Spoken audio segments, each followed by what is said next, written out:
Na Slovensku chytili ďalšieho rekordného sumca. O tom kto, kde, kedy a na čo sa dozviete, ak s nami zostanete až do konca. Prezradíme vám aj niečo o druhých pretekoch v love feeder technikov, ktorých sa zúčastnil aj feeder tým Milana Tichlera z Moravy, a nezabudneme ani na priaznivcov lovu s plavákom v tečúcich vodách, tentoraz na rieke Váh pod Nosickou priehradou. Petrov zdar. Vítam vás pri sledovaní posledných prázdninových rybičiek, v ktorých na vás aj dnes čaká množstvo pekných rýb.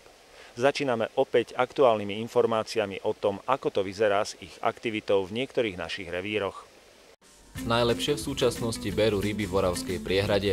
100 metrov od brehu sa na polystyrén a pufu chytajú 5 až 6 kilové kapry. Ráno môžete skúsiť rybkou vydráždiť k záberu šťuky. V Liptovskej Mare rybári chytajú z rána pekné ostrieže a od 11. hodiny na rybku berú zubáče. S kaprami je to slabšie, zhruba 5-kilové kusy boli ulovené len v Vondrašoveckej zátoke. Na východe Slovenska idú dobre kapry na Šírave. Na bojli sa tu dajú chytiť zhruba 3 až 5-kilové šupináče. Okrem tejto ryby tu však dominujú aj kilové pleskáče. Takmer vôbec ryby neberú na slňave, len veľmi sporadicky a hlavne za veterného počasia sa tu dajú chytiť 150 metrov od brehu 50 až 60 cm kapry. Pleskáče vážiace až 3 kg sú naopak aktívne na Dunaji v oblasti Štúrova, kde budete úspešní aj pri love kaprov. Denne sa tu totiž na kukuricu chytajú 5 až 10 kilové kusy tejto ryby. Rovnako v nástrahov oklamete aj 10 až 12 kilové amury, ktoré sú taktiež pri chuti. O 2 týždne pocestujú naši reprezentanti v love rýb na udicu Plávaná na majstrovstvá sveta národov do Paríža. Poslednou generálkou pre nich bolo druhé dvojkolo nominačných pretekov. Keďže už o 2 roky bude organizátorom majstrovstiev sveta Slovensko, chytalo sa tentoraz na rieke Morava. Tento úsek s 2 až 3 metrovou vodou, v ktorom sa nachádzajú všetky druhy bielých rýb a kapry, totiž patrí k vytipovaným lokalitám, v ktorých by sa mali majstrovstvá uskutočniť. Pre 16 pretekárov z užšej a 11 zo širšej nominácie bola táto voda takmer neznáma. Aj napriek tomu sa zorientovali veľmi rýchlo, o čom svedčí 8200 gramov rýb, ktoré v sobotu nachytal Milan Kabát z Genexu Dunajská Lužná. Oveľa viac však lákal súboj v širšej nominácii, v ktorej sa rozhodovalo o 4 postupujúcich medzi 16 najlepších. Jednou nohou v skupine A už bol František Mesároš z Komárna spolu s Miroslavom Fábrim z Genex týmu Dunajská Lužná. Tí nakoniec nezaváhali a spolu s Dušanom Pireňom z Vránova nad Topľou a Vladimírom Freudom z Bratislavy budú už na budúci rok bojovať o účasť na majstrovstvách sveta. O tých tohtoročných, ktorých sa zúčastní približne 34 štátov, nám porozprával reprezentačný tréner. Je to veľmi ťažká trať, hlavne s tým, že všetky sektory sú zvlášť a niektoré sektory sú dokonca 2-3 km vzdialené od seba. Takže zatiaľ sa to javí tak, že každý sektor prakticky vyskúšame len priamo na majstrovstvách sveta v rámci tréningov, ale verím, že nájdeme spôsob, ako uspieť aj na tej vode. Viete, aké ryby sa tam vyskytujú a na akú rybu sa zameriate vy? Tak v popise, čo sme dostali, tam by mal dominovať pleskáč, ale na základe posledných skúseností, ktoré doniesol rybníkár, tak hlavnou lovnou rybou bola plotica, ale je možné, že v tých ostatných sektoroch sa ukáže aj pleskáč. Vráťme sa však k nominačným pretekom, v ktorých sa chytali prevažne beličky a menšie plotice. Darilo sa Marianovi Rybníkárovi z Trabuco týmu Bratislava, ktorý z vody vytiahol 8100 gramov rýb.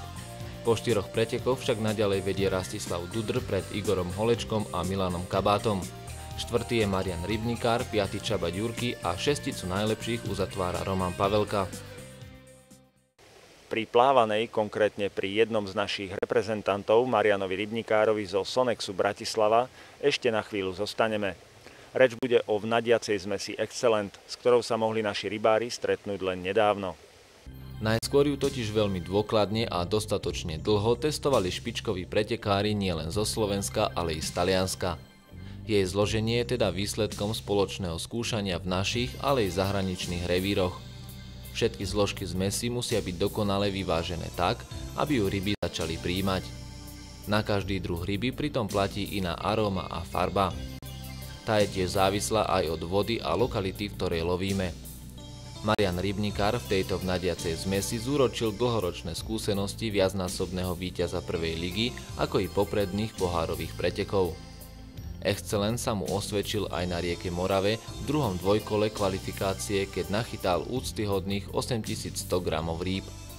Oveľa väčší úspech však členovia Trabuco tímu zaznamenali pred niekoľkými dňami na medzinárodných majstrovstvách Českej republiky v love rýb udicov Plávaná v Hradci Králové. V konkurencii viacerých špičkových družstiev obsadili druhé miesto, keď za víťazom zaostali len o bod. Vnadiaca zmes Excelent účinkovala na ryby aj tento raz. My sme ju mali možnosť vyskúšať hneď niekoľkokrát. Najskôr sme si jej prípravu vysvetlili priamo v teréne. S kamerou sme sledovali, čo sa s ňou bude diať pod vodou. Samozrejme, v závislosti od toho, ako sme ju namiešali, nám vytvorila mrak už po vhodení do vody, alebo nám celé gule dopadli až na dno a postupne sa z nich odplavovali pre ryby lákavé čiastočky. V každom prípade jej vôňa a zloženie pritiahli na naše miesto za okamih množstvo rýb. Hneď po tomto teste sme navštívili jednu našu priehradu, aby sme vnadiacu zmes Excelent rozdali náhodne vybratým rybárom, ktorých hodnotenia boli tiež veľmi zaujímavé. V týchto dňoch nám v Sonexe ukázali ďalšiu novinku. Kolekciu vnadiacich zmesí doplnili o posilňovače a práškové cesto Excelent. Ak teda chcete ryby na lovnom mieste udržať čo najdlhšie, môžete smelo do vnadiacej zmesi pridať Aromix Excelent. Chuťový posilňovač, ktorý zvýši nielen jej arómu, ale i žravosť rýb. Najstarším lákadlom, ktoré rybári používajú už od nepamäti, je cesto. Táto nástraha z kukuričného cesta je pre ryby osvedčenou pochúťkou. Rybári sa vždy snažili urobiť ju čo najchutnejšiu a tak do nej pridávali koreniny, arómy, oleje a cukry.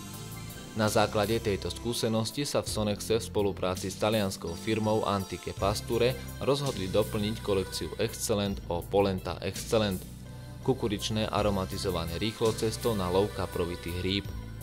Veľkou výhodou tejto nástrahy je, že si ju môže rybár zarobiť priamo pri vode a len v potrebnom množstve. Stačí do nádoby nasypať trochu zmesi a za stáleho miešania opatrne pridávať vodu. Prstami ju potom treba dôkladne vymiesiť na hmotu, ktorá sa nelepí na ruky a umožňuje tvarovať guľky podľa vašich potrieb. Potom stačí len cesto v príchuti, akú si zvolíte, napichnúť na háčik a skúšať šťastie. S výsledkom budete určite spokojní. Vráťme sa však k vnadiacej zmesi Excelent. Práve s ňou je totiž spojená aj súťaž. Každý, kto poslal na našu adresu prázdny obal z tejto zmesi, má teraz šancu vyhrať zaujímavú cenu. Tú prvú 10 kg vnadiacej zmesi Excelent zo Sonexu Bratislava vyhráva Vladimír Bohunický zo Šúroviec. 6 kg Excelentu poputuje Branislavovi Piknovi do Leopoldova. Ten nám poslal sáčok z kaprovej zmesi vanilkovej príchute. O 2 kg menej tejto zmesi získava Vlado Zachován z Kanianky. Rovnako 4 kg Excelentu určite pri vode využije Imrich Bognár z Veľkého Medera. 5. vyžrebovaným sa stáva Jozef Čuklovič z Trnavy, ktorý získava 2 kg tejto účinnej zmesi. Naša súťaž však nekončí. Ak nám pošlete prázdny obal z Excelentu do 6. októbra, možno bude jedna z 5 cien vaša. Navyše všetci rybári, ktorí sa už do súťaže zapojili alebo sa len zapoja, automaticky postupujú do októbrového prémiového losovania, v ktorom výhercu čaká nákup ľubovoľného rybárskeho náradia v hodnote 5000 korún. Príprava jednej z našich nových videokaziet venovanej mimoriadne účinnému lovu feeder technikou v týchto dňoch vrcholí. Keďže nás zaujíma všetko, čo s feederom súvisí, nemohli sme chýbať ani na druhých tohtoročných pretekoch v Plavnej pri Banskej Bystrici. Už nás nebolo 8 ako v prvom kole, ale 15 a priznám sa, každý tak zdravo po svojom aj napätý. Ako náhle to však začalo, tréma spadla a my sme sa mohli venovať lovu. Na naše pozvanie pricestoval aj jeden z najznámejších feeder tímov zo susednej Moravy, vedený Milanom Tichlerom. Vo výhode však boli domáci, ktorí vodu dôverne poznali. Viacerí sme dosť dlho hľadali tú najoptimálnejšiu nástrahu, potom ideálnu vzdialenosť na lov a nejaký čas trvalo, kým sme rozoznali ten najoptimálnejší moment na zásek. Prevažne sa ťahali karasy, sem tam plotice a vari každý zo súťažiacich chytila jedného či viacerých kaprov. Bez ryby nebol nakoniec nikto. Navyše horná časť trate ponúkala oveľa viac úlovkov ako spodok. Tu sa totiž jazero prudko zužovalo a ryba brala iba v koreňoch, odkiaľ ju bolo len veľmi ťažko zdolať. Na dostatok záberov sa nesťažoval vari nikto. Veľké množstvo odpadnutých, nezdolaných rýb bol omnoho väčší problém. S takmer 10 kilogramami zvíťazil domáci Zdenko Šarf pred Tomášom Vaňom z Prievidze, ktorý nachytal 7 kg rýb. Trojicu víťazov uzatvoril opäť domáci Stanislav Gruj. Celkovo chytilo 15 pretekárov v priebehu 5 hodín viac ako 70 kg rýb. Poďakovanie patrí samozrejme domácim mestskej organizácii Slovenského rybárskeho zväzu Banská Bystrica, ktorí pripravili naozaj vynikajúcu súťaž. Snažiť sa o objektívne testovanie čohokoľvek z rybárskej techniky nie je vôbec jednoduché. V prípade ďalekonosných kaprátskych prútov Excellent Carp z Genexu sme sa pokúsili hneď o trojnásobnú skúšku. Pred niekoľkými týždňami sa nám tieto prúty dostali do rúk po prvýkrát a my sme ich skúšali spolu s vami. Zamerali sme sa pritom na jednu z vlastností, ktorú mnohí rybári považujú za najdôležitejšiu. Drvivá väčšina z vás chce hádzať čo najďalej, aj za cenu preťaženia udice. Do úvahy sme brali aj tento fakt a na koniec vlastca sme naviazali 60 až 90 gramové olovká. S prútmi Excellence Carp v kombinácii s navijakmi Cert Astral sme už pri prvých pokusoch hádzali cez 100-metrovú hranicu. Vďaka spevneným trnovým spojkám týchto trojdielnych špeciálov sme sa do nich pri nahadzovaní mohli smelo oprieť. Stále sme však rozmýšľali nad tým, ako zaťažiť tieto prúty čo najviac. Priznám sa, bol to dosť odvážny nápad. Na brehu nás čakal čln, ktorý mal slúžiť ako extrémna záťaž. Testovať sme tak chceli hneď 3 dôležité časti výstroja, ktoré by vás pri zdolávaní ryby nemali sklamať. Prút, navijak a vlasec. Našu zostavu teda čakala poriadna zaťažkávacia skúška. 150 kg čln spolu s mojím kolegom, teda približne 230 kg. Čln odštartoval a z navijáka nám cez brzdu pomaly vyťahoval vlasec ASO Discovery hrúbky 0,28 mm. V duchu každý z nás tipoval, čo povolí skôr. Háčik, vlasec alebo prút. O niekoľko minút som začal pomalým, súvislým pohybom ťahať. Hoci čln zostával stále na mieste, prút sa zdvíhal, čo bolo neklamným dôkazom toho, že sa najskôr naťahuje vlasec. Po jeho maximálnom napnutí začala pracovať konečne aj udica. Čln sa pohol. Hoci v našich vodách sa ryba, ktorá by dokázala vyvinúť takúto silu, nenachádza, 360 cm Excellence tento test zvládal bez problémov. Veľký pozor sme museli dávať aj na techniku navíjania vlasca. Nielen pri tomto pokuse, ale aj pri zdolávaní rýb všeobecne platí, že vlasec navíjame až vtedy, keď nám prúd klesá z hornej polohy smerom dole. Naopak pri ťahaní navíjanie prerušíme. Zabránime tým možnému otrhnutiu ryby a predčasnému zničeniu navijaka. 230 kg teda naše náradie zvládlo bez problémov a preto si do člna sadol ďalší dospelý rybár. Aj v tomto prípade sa prejavila obrovská pružnosť a pevnosť tohto prútu, ale i kvalita vlasca ASO Discovery. Veď po hladine potiahol viac ako 300 kg. Najdôležitejší okamih nastal v úvodnom nápore, keď sme museli prekonávať nielen hmotnosť člna, ale i odpor vody. Po takomto navinutí vlasca na cievku bolo veľmi dobre vidieť, ako napevno je uložený. Ak by sme ho nechali bez povšimnutia, začal by sa prirodzene sťahovať a došlo by k deformácii cievky. Preto je nevyhnutné po každom love alebo zdolaní väčšej ryby vlasec na prázdno znova nahodiť a navinúť.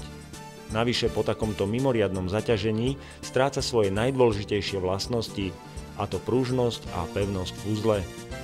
Preto by ho mali rybári vymieňať aj niekoľkokrát za sezónu, aby sa neroztrhol práve v tom najdôležitejšom okamihu pri zdolávaní ryby. Po našich pokusoch sme boli zvedaví, okoľko sa znížili tieto vlastnosti u nášho vlasca ASO Discovery. Skúsili sme teda jeho pevnosť v uzle, ktorá je u viacerých vlascov s priemerom 0,28 mm približne 7 kg. Našou záťažou boli tentoraz 2,4 kg balenia v nadiacej zmesi Master Gara. Najskôr sme to skúšali s 2 sáčkami, čo vlasec bez problémov zvládol. Pridali sme ešte ďalšie balenie. Hmotnosť sa teda vyšplhala takmer na 7 kg. ASO Discovery odolal aj tentoraz. Mimochodom, tento plasec nemá udávanú nosnosť z jednoduchého dôvodu. Každý si pred rybačkou môže rovnako ako my vyskúšať, akú rybu naň možno zdolať. V tejto chvíli sa prenesieme prostredníctvom vašich fotografií, ktoré nám posielate do niektorých revírov, aby sme si ukázali, aké ryby tu dokážu naši rybári uloviť. 16. júna som chytil tohto zubáča v jazere v Pustých Úľanoch. Ako návnadu som použil kukuricu a pufy. Zubač vážil 10,6 kg a meral 95 cm. Toľko list a úlovok Igora Kolera z Veľkých Úľan. Na 3,5 librový 390 cm trojdielny prúd Essox sa pošťastilo z Kunovskej priehrady Stanislavovi Baumgartnerovi zo Sobotišťa vytiahnuť túto 110 cm a 13 200 g vážiatu šťuku. O tom, že milovníkom lovu dravcov sa darí, svedčí aj táto 18-kilová krásavica, ktorú na Ostrieža chytil Marian Masarovič z Gelnice. V našej pošte sme našli aj fotografie pekných sumcov. Najväčší z nich vážil 45 kg a bol ulovený na kukuricu. 90 kg, to je výsledná hmotnosť kaprov, fotografie ktorých ste nám poslali do redakcie. Patrik Šebesta zo Skalice chytil 10,5-kilového kapra v skalických rybníkoch na Dážďovku. Za pozornosť stojí aj tento kapitálny amúr, ktorý vážil takmer 16 kg. Šťastným lovcom je v tomto prípade Miroslav Hráček z Kunovic v Českej republike. Víťazom našej súťaže sa tento mesiac stáva Miloš Kemeni z Nových Zámkov. Tomu sa na Bojlis podarilo uloviť v štrkovisku Dvory 13,5-kilového kapra.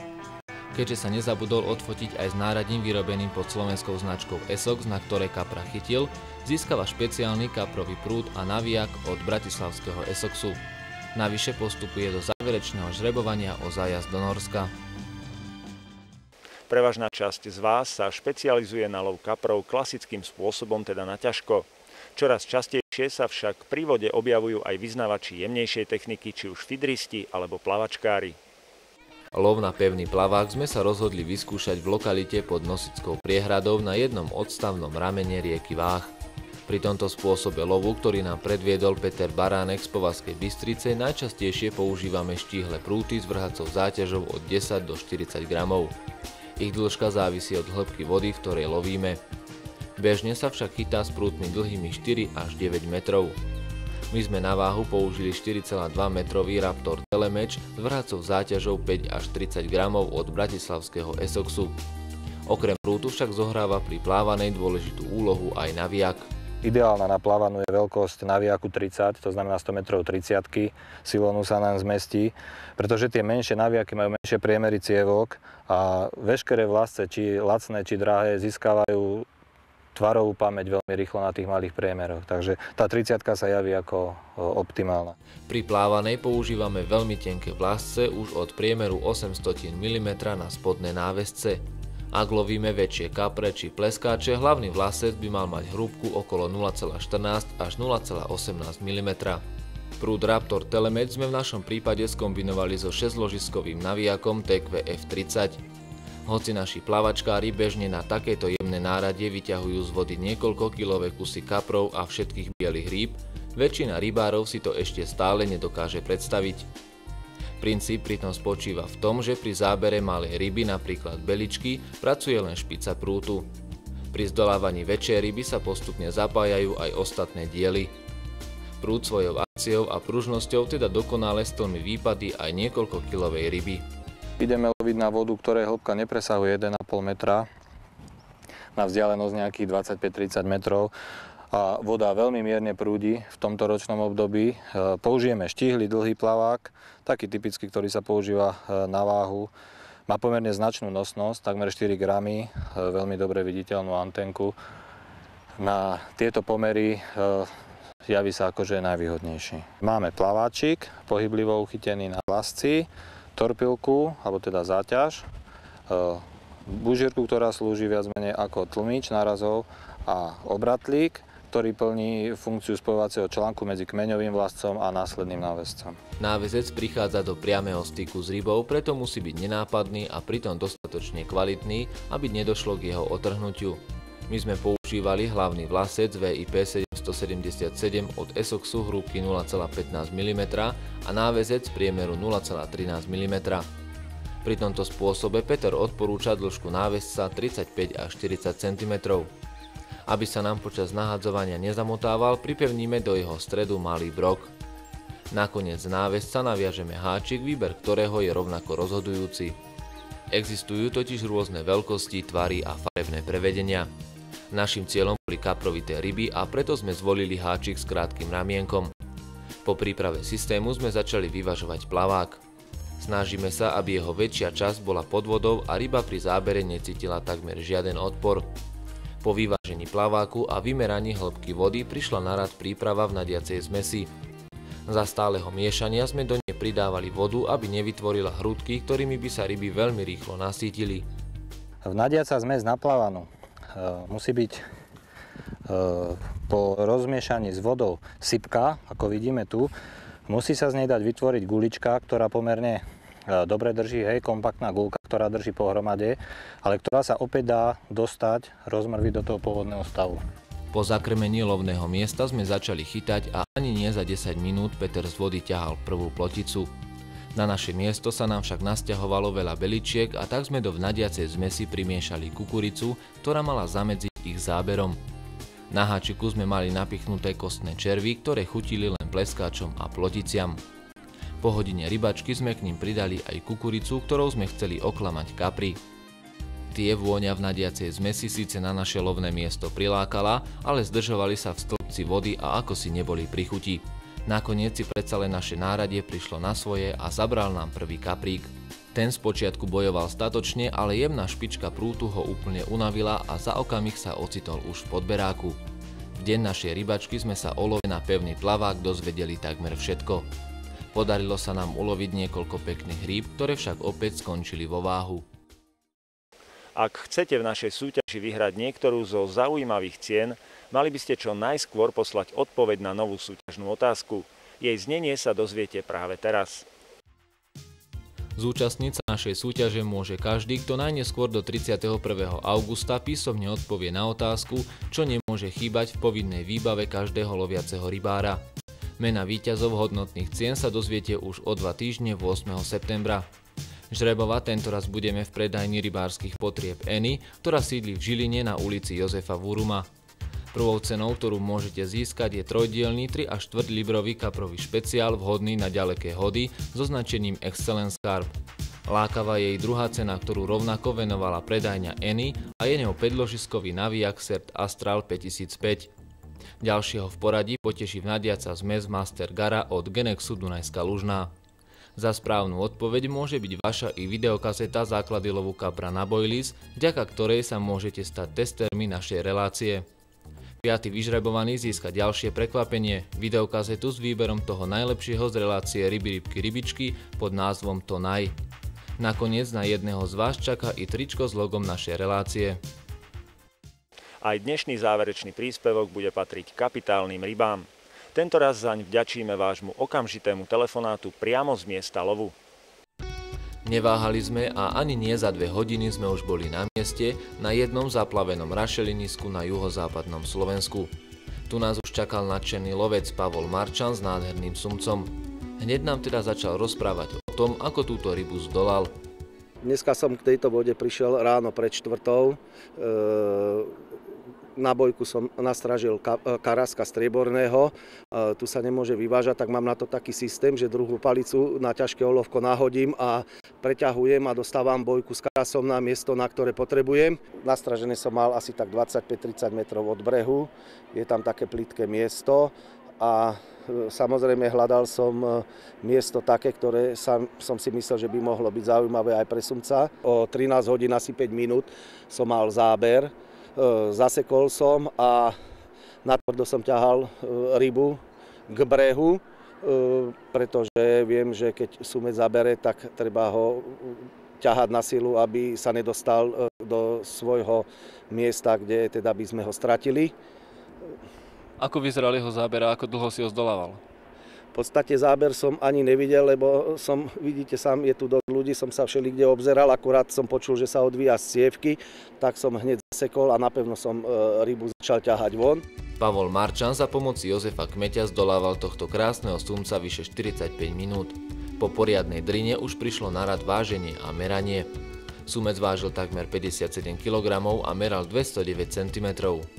Pavol radosť tohto úlovku vôbec neskrýval, veď sum sa chytal druhýkrát v živote a hneď mu zabral tento kapitálny kus. Určite nie je posledný, pretože v tejto lokalite sa ich vyskytuje o mnoho viac.